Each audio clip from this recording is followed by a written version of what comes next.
Today we're going to be having a webinar on how to make hiring easier, something that many people are struggling with.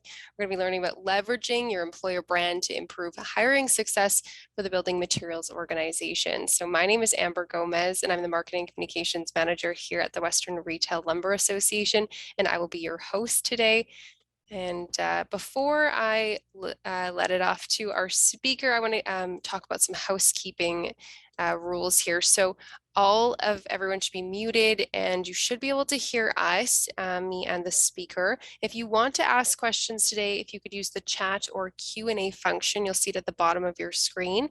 And that's where you can type in questions during the webinar. I'll be monitoring those questions and I will ask them at the end. And a copy of the recording will be sent out after the webinar and posted on our website. So just a reminder, this will be recorded if you have to duck out early or if you want to share it with some folks after. So I'd like to welcome Stephen Borer from DMC Recruitment. He has been a member of the WRLA for 10 years and runs DMC Recruitment, which specializes on the building material industry. So thank you so much for joining us, and I will let you start sharing your screen. Perfect. Thank you, Amber. Let me just get up. Can you see that, Amber? Yep, absolutely. This looks great. Perfect. Okay, great. Well, look, first and foremost, thank you very much to the WRLA for having me. I was asked today to come on and talk about ways in which we can make hiring easier, specifically talking to employer brand. And the presentation that I've got for you today is really orientated towards the dealer. So, you know, obviously WRLA's core audience. As a business, we do actually supply to manufacturers, distributors, and dealers across the building materials industry. But this presentation is predominantly orientated towards that audience. Of course, there we go. So in terms of who I am, just as an introduction, sorry, I was having a little bit of problems with the presentation, but I think we're good now. So who I am, my name's Stephen Borer. I'm partner at DMC Recruitment Group. I've been within the recruitment industry for just over 24 years, and I've worked in 3 different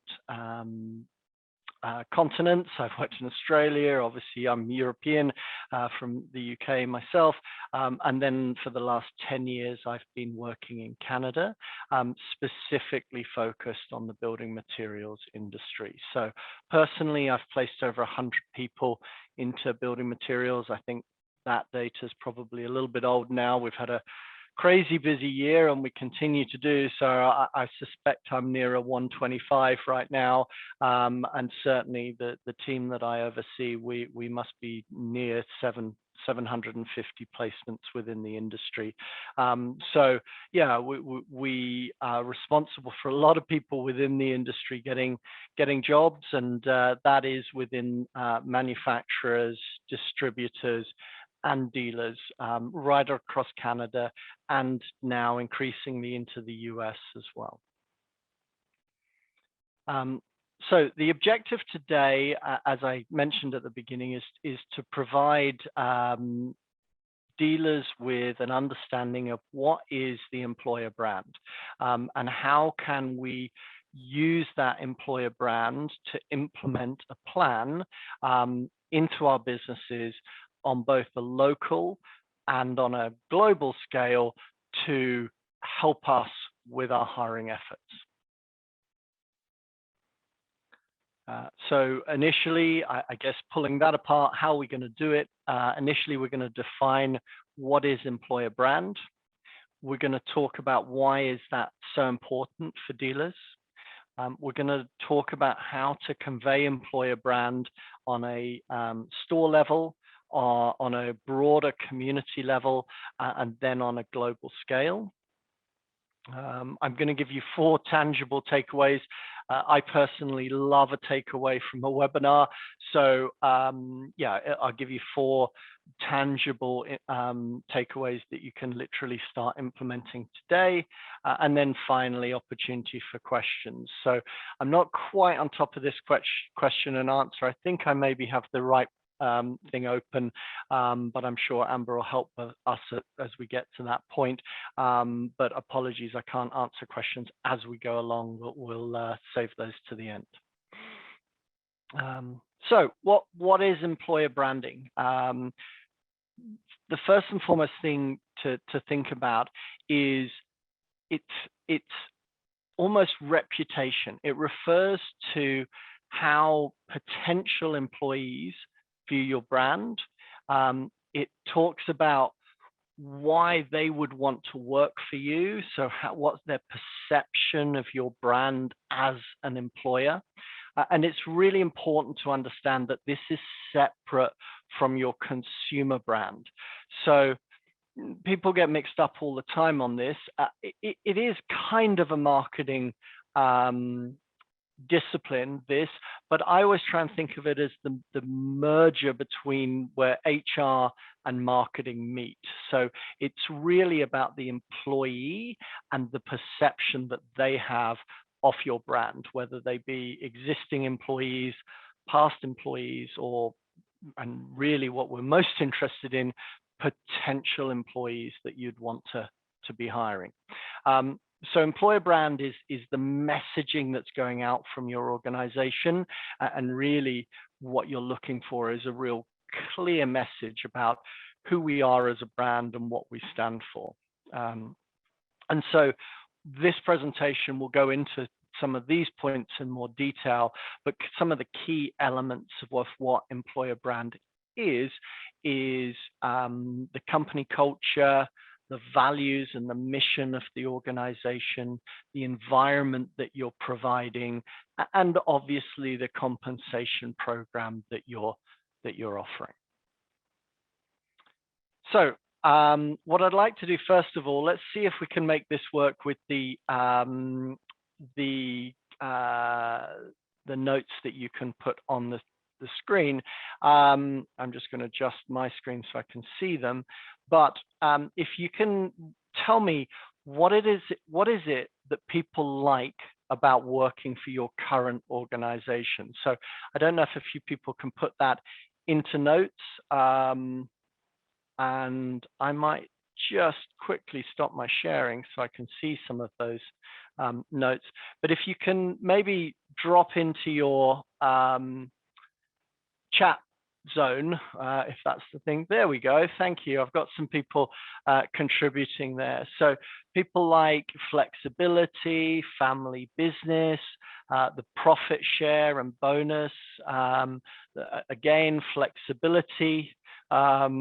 Loving that we're a small but mighty team. So yeah, the point is not to sit on there waiting for you guys. This is not a test, so I'll jump back into the presentation. But yeah, that's ultimately really important for you as an exercise, to take a step back from your business and say, what is it? What is it that makes us different? What is it that people really aspire to, or may aspire to joining my business? And having clarity around that, you might find it's something you don't want, and at which point you need to start to adjust that.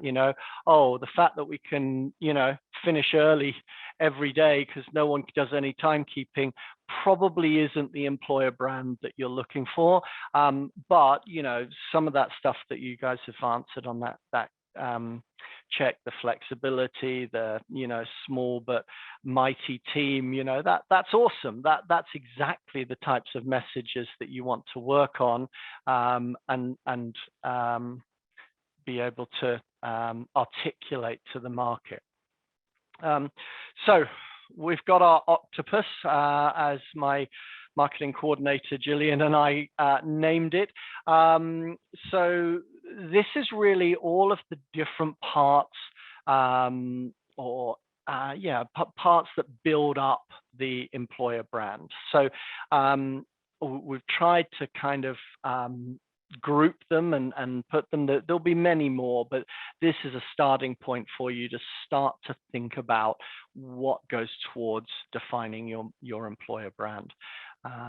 And I think the most important message here is, without getting too confused in this big diagram, is every touch point that your business has with a human being, be that someone that works for you, for a customer, or for a supplier, or for someone in your community around you, or within the industry more broadly, every touch point that your business has impacts your employer brand.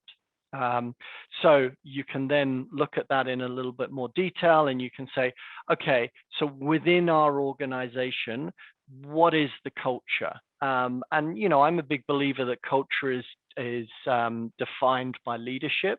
And so the question is, are you living that brand? Are you, as the owner, defining what the overall mission is? Do your employees understand what the vision of the organization is and what we're actually trying to achieve?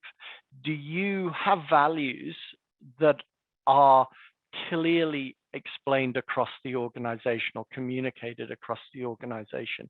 Do you live those values, and do you make sure that the rest of the employees are also living those values, so that if you took a step back and someone looked in, is it clear that this is an organization that lives by X, Y, and Z values? In terms of internally still, what are the opportunities for your employees? No one, I'm yet to meet the person whose aspiration is to sit in the same job, doing the same things day in, day out for the rest of eternity. People don't want to do that. They want a bit of variety. They want to feel like they're developing. They want to feel like they're learning. They want to feel like their contribution is increasing within the organization. And so the question is, what is the structure around that to allow people to grow within your organization? From onboarding, do we set that out from the very beginning in terms of how we onboard people, again tied into culture, whether we're educating them on vision and mission at that point, but also showing them the opportunities that they have within the organization. Then are we providing the training for them so that they are actually developing? And this doesn't have to be an overnight thing. It's not necessarily playing to some of the younger generations that think that they should be general manager overnight. It doesn't need to be that, but people do need to grow and they do need to be developed. And so the getting training in place, putting in place succession planning, which is a well-known issue within the industry. I've talked a lot about that in yardstick articles and things like that. But you need to take on board as an owner of an organization to be developing your people through and spotting opportunities for them to take bigger and greater opportunities and responsibilities in their role. I'll jump across to work environment. Again, that's kind of related. What is your work model? How is it structured? And is it something that your employees are buying into? Because, engaged employees is really the crux of having a strong employer brand.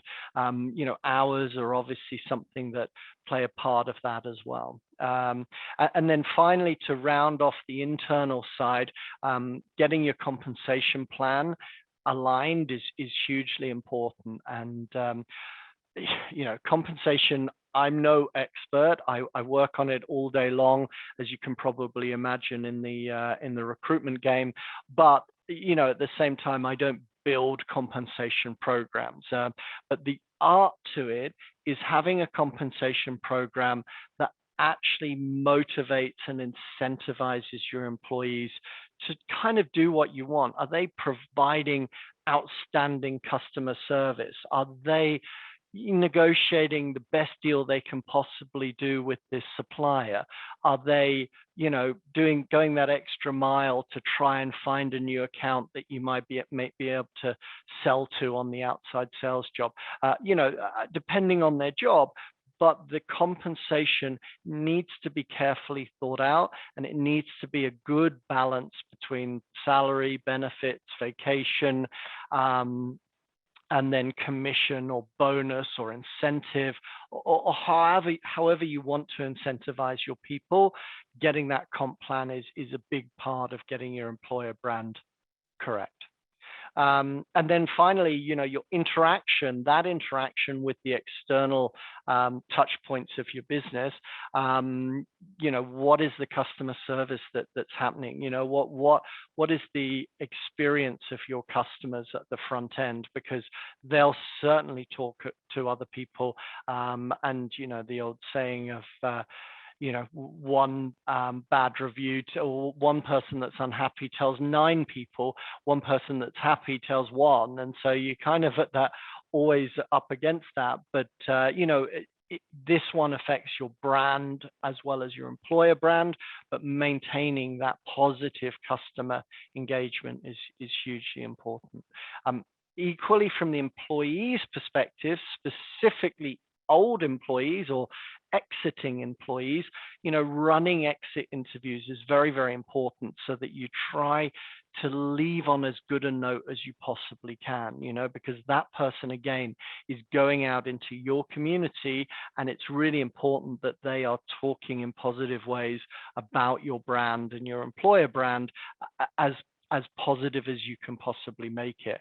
And frankly, if it's not a positive situation, listen in that interview and understand why that was a negative experience for that employee, and take a deep look and think, well, is the things that we can be fixing here? And finally, touching the community, and there's a whole host of ways that your brand touches your immediate community, but that's the population that are providing your future employees. So it's very, very important that you think about, in what ways your brand is interacting with your community.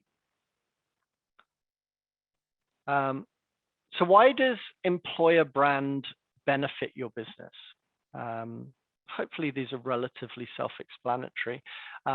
Number one, and the thing that we're really here to talk about today, is getting your employer brand right attracts and retains good employees. Secondly, it helps convey your brand values far beyond the walls of your business.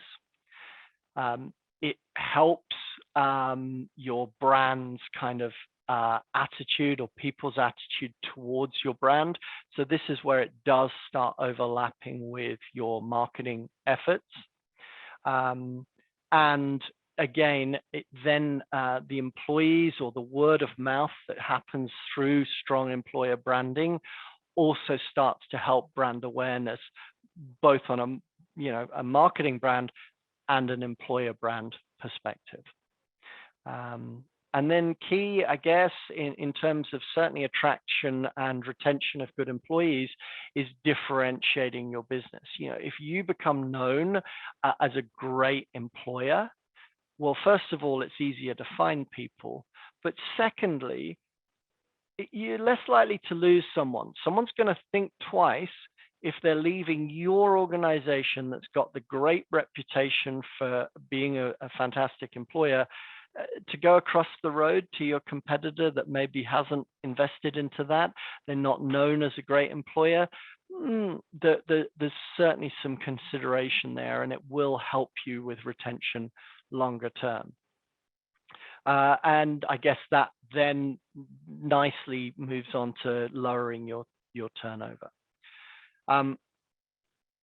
I'll tell you, it's not particularly relevant to dealers within building materials, but it's probably on a global scale the business that's done this the best. Google, from literally, back in the day when no one even understood what a search engine was, to today when obviously, they're one of the biggest organizations in the world.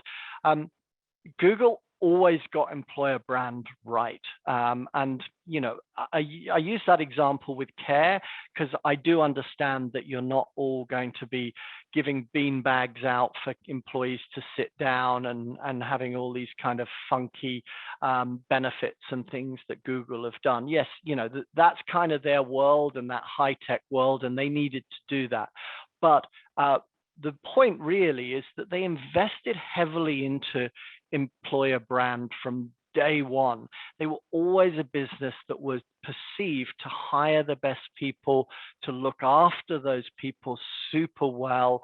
They kind of, you know, articulated that quite well. You know, a lot of the social media that you saw was about, you know, their employees having great fun and working in great environments. And, you know, I joke about the beanbag, but they were kind of the first ones to start doing it. You know, they were the ones that were having the, you know, the table football in the office and all that sort of, yeah, kind of nonsense. I think the reality is employees grew through that.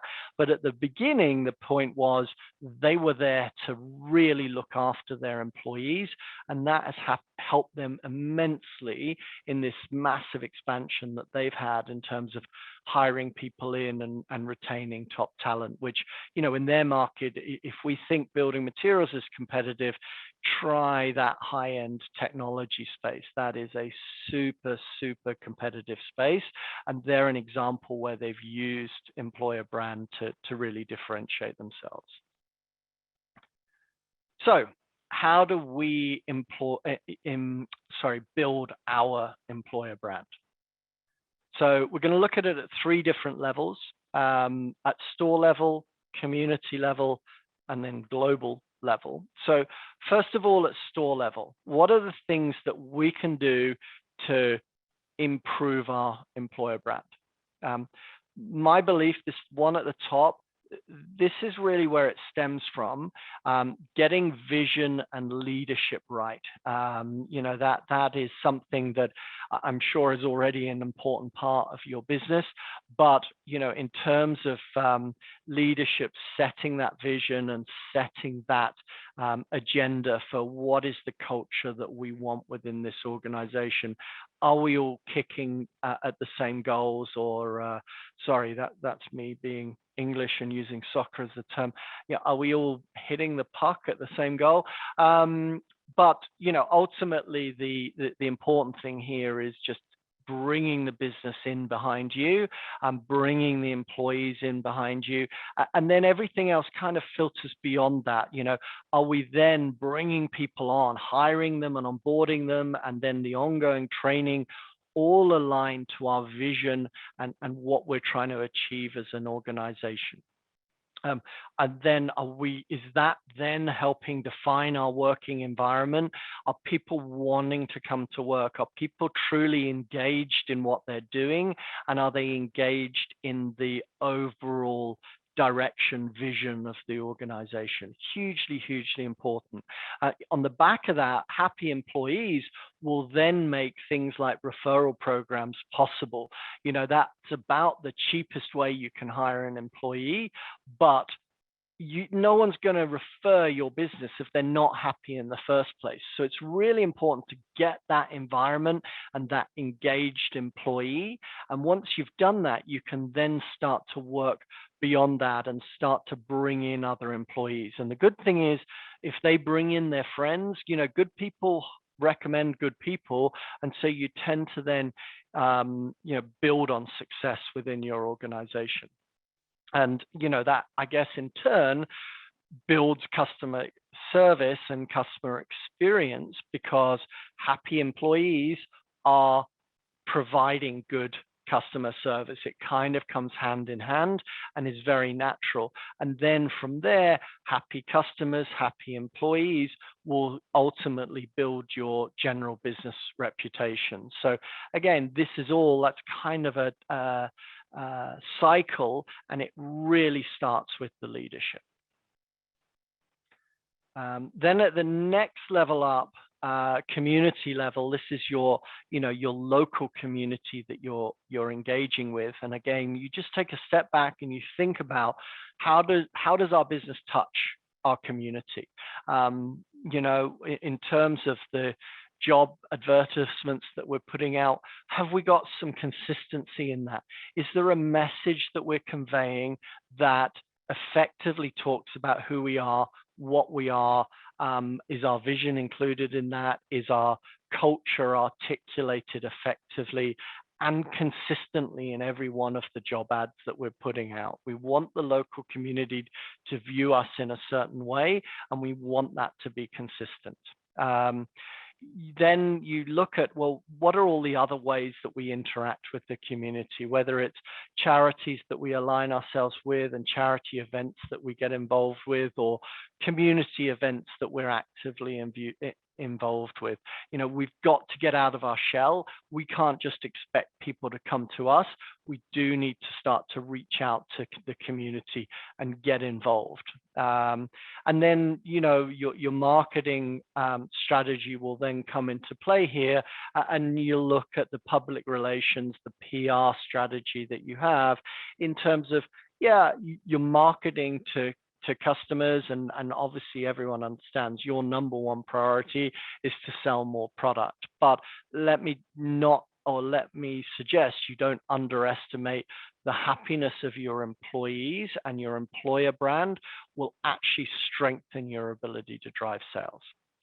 On the local trade perspective, how are you interacting with suppliers and customers? If you're difficult to deal with all the time, well, that's just simply not going to help your employer brand. You want people to say, oh no, they're good guys. I enjoy interacting with that business, solid organization.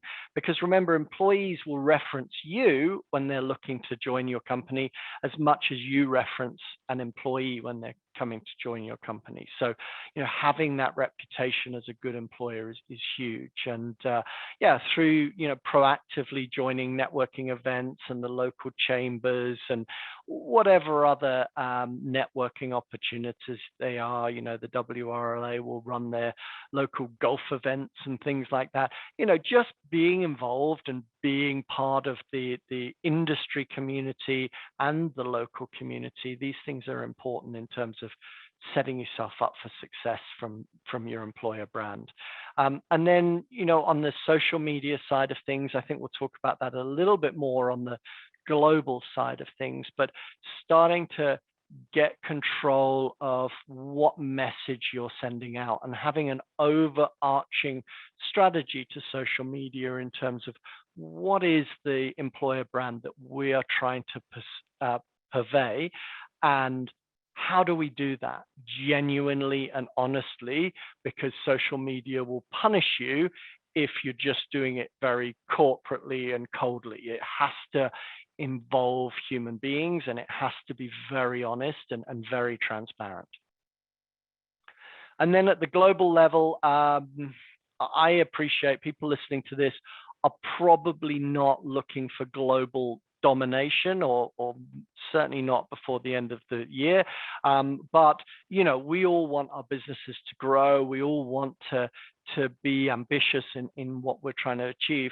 And we do touch that much, much bigger audience. So, listed are a number of the places that our brand interacts globally, or certainly on a national industry level. You're certainly going to be out and about. And I think you need to think about what it is that you're purveying. You're, again, if you're the owner going to that trade show, you're meeting other owners, what's kind of the consistent message that you're articulating about your business and the employees within your business, and what it means to work within your organization? Because you just never know where that next referral of a potential employee might come from.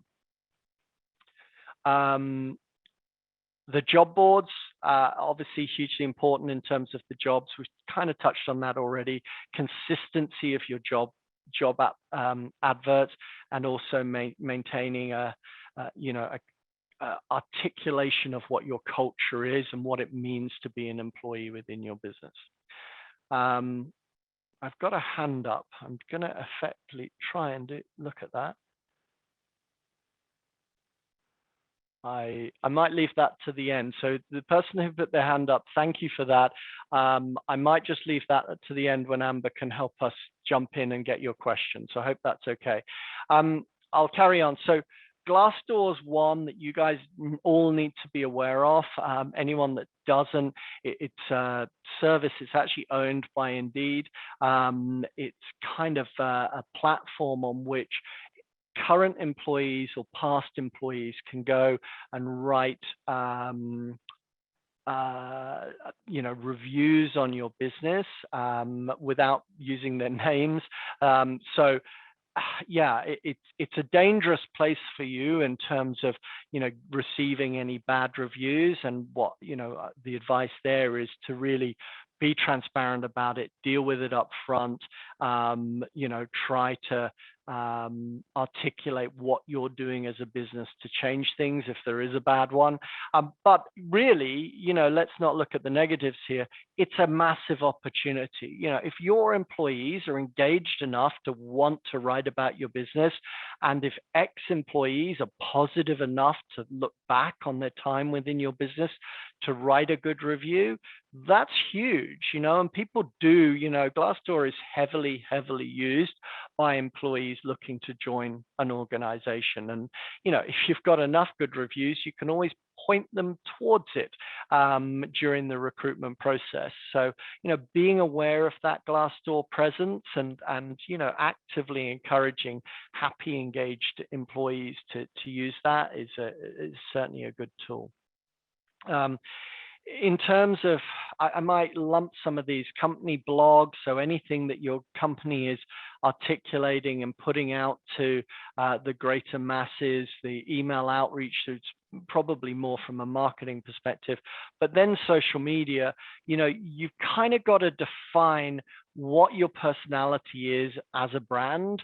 And we don't need to get all fluffy marketing on this, but that might be just, we're a family environment, we're a small team, but we punch way above our weight.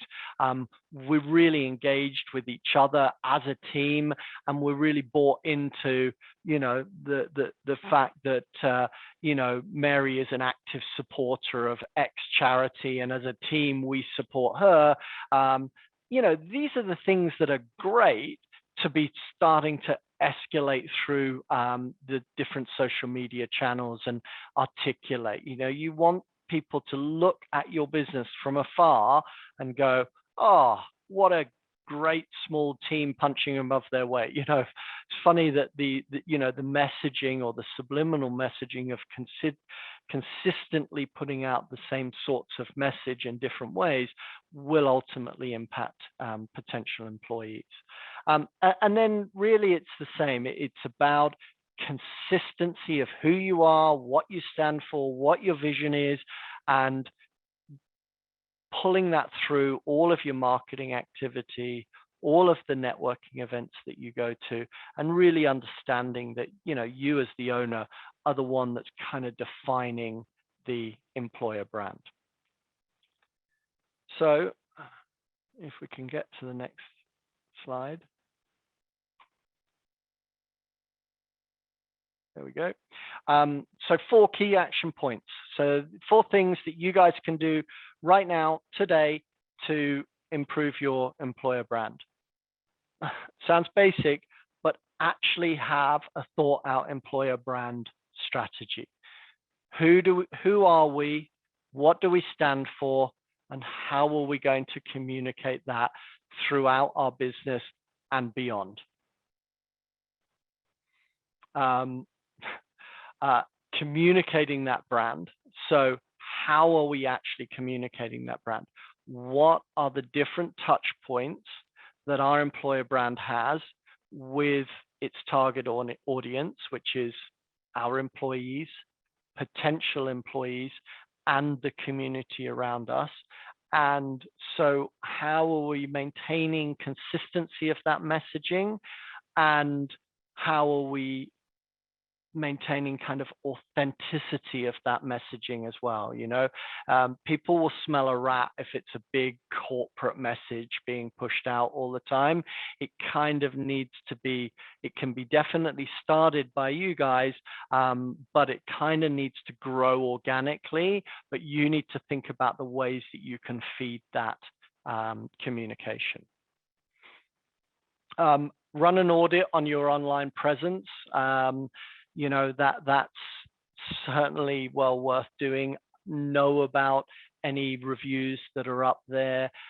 Think about what the recent posts have looked like and kind of the message that they've been giving, and just kind of maintain that strategy moving forward, or amend it if you need to.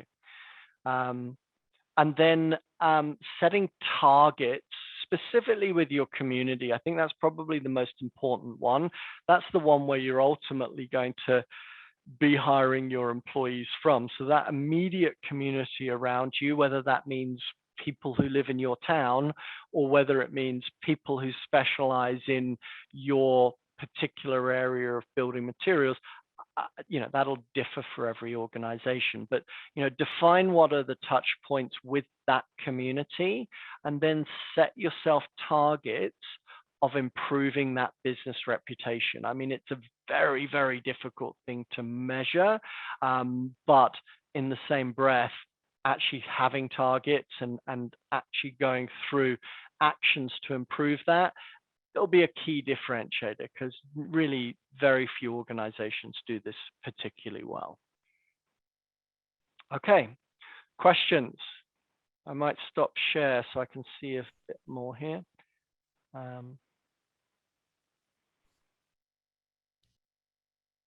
Great. There's Well, that Amber. was Hi, Amber. awesome. Hi. Thank I you. will wait for people to chime in with some questions, but in the meantime, I was writing some notes myself. This was so wonderful. So I've got a couple questions. I can get the ball rolling, and people can chime in on the chat function. My first question, you talked about Glassdoor. If there's a post on there about your company and it's not a great one, what can you do to combat that negative post?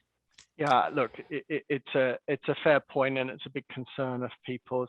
The first thing is it valid?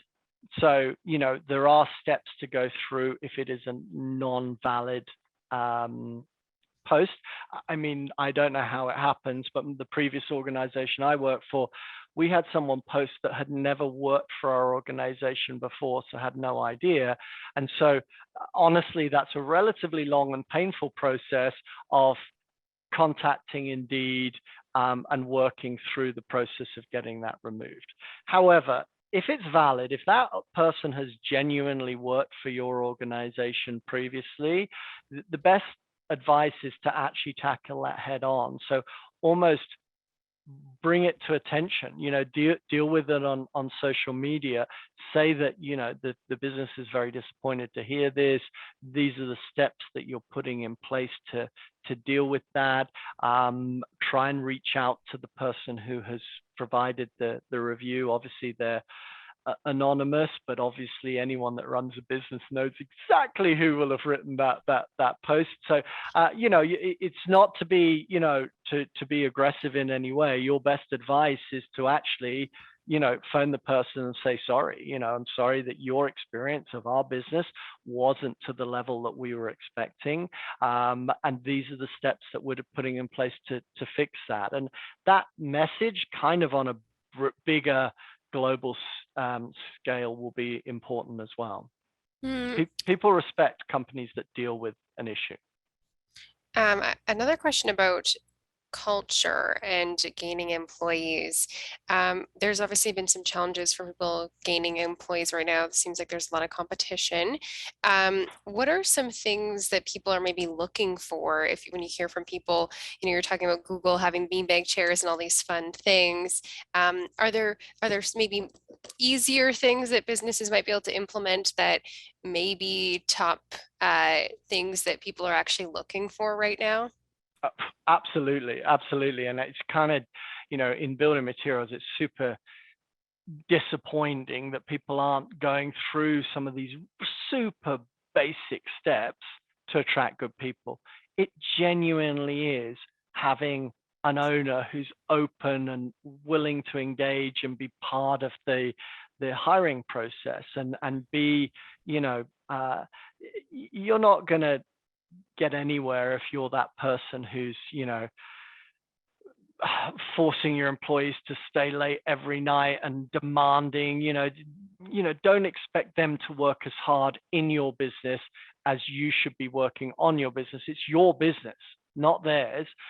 Be respectful to your employees, treat them well, reward them well, create a culture that's positive. I mean, I know that these sounds wishy-washy, it's not like just giving them a beanbag in the corner, but actually getting the culture right in the business first and foremost is really important, but then articulating that through the recruitment process, letting them see into the organization, talking to them about team and culture, not about what we expect you to do in this job. People kind of know they're turning up and getting paid a wage and being expected to do their job. That kind of comes with the deal with working for someone. People understand that, and of course you have to go through what your responsibilities were and what the expectations are, but spend time on culture and environment and reasons why they might be wanting to work for your job. So few companies do that. It's as basic as, the best example of this is 99% of organizations will post a job ad that is exactly the same word for word to their job description. And yet you're trying to advertise to employees why they want to come to your business. That's not a job description. A job description tells them what they do on a day-to-day basis. A job ad should tell them what a great team we are and where we're going and what the opportunities are in the future if you come and do a good job. That there's a clear differentiation there. No, that's really insightful. And I know a lot of people are struggling with hiring. The labor issues seem to be kind of across the board, but especially in this industry. Why is the employment marketing so difficult right now? I mean, I'll try not to go down the political route. I mean, certainly at certain levels, the SERP has been a major problem. There's been, we've kind of gone through a slump en masse with every other industry, and then a bounce back with every other industry, bar a couple of obvious ones. But the reality is, there is more demand than there is supply of workforce. If you then start to say, well, a lot of them are being pulled out from their choice to leave the bottom end, they're choosing not to work and to take benefits and things like that. It actually puts a lot of pressure, particularly on that junior end of hiring employees. So, there's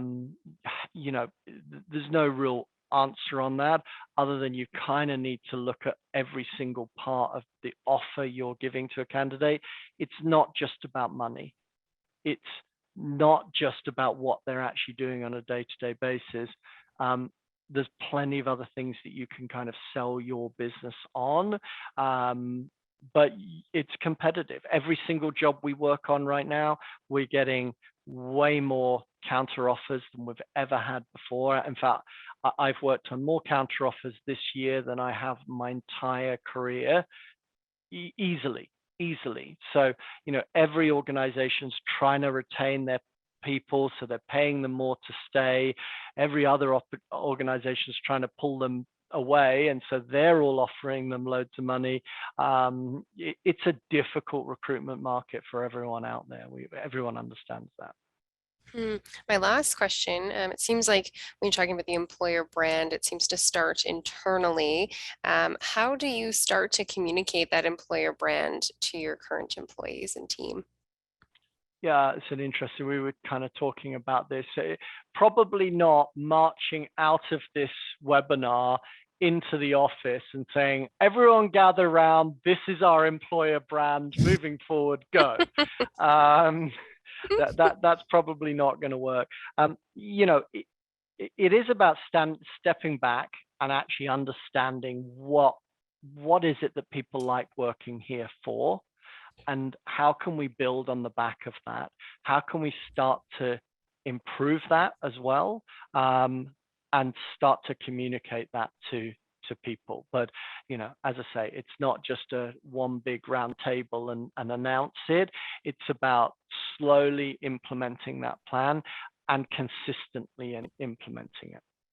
Awesome. Well, those are my questions. I haven't seen anyone pipe in, but if you're being a bit shy and you want to ask a question, you can feel free to email me. So it's agomez@wrla.org. If you go to our website, you can find me there, and I will pass along your questions if you have any. Otherwise, this presentation will be on our website later on. And if you haven't already signed up, we have another webinar coming up November 16th on social media for trade shows. So that'll be a really great session as well. So thank you so much, Stephen, for the presentation. Thank you everyone for joining us. Hope you have a great rest of your day, everyone.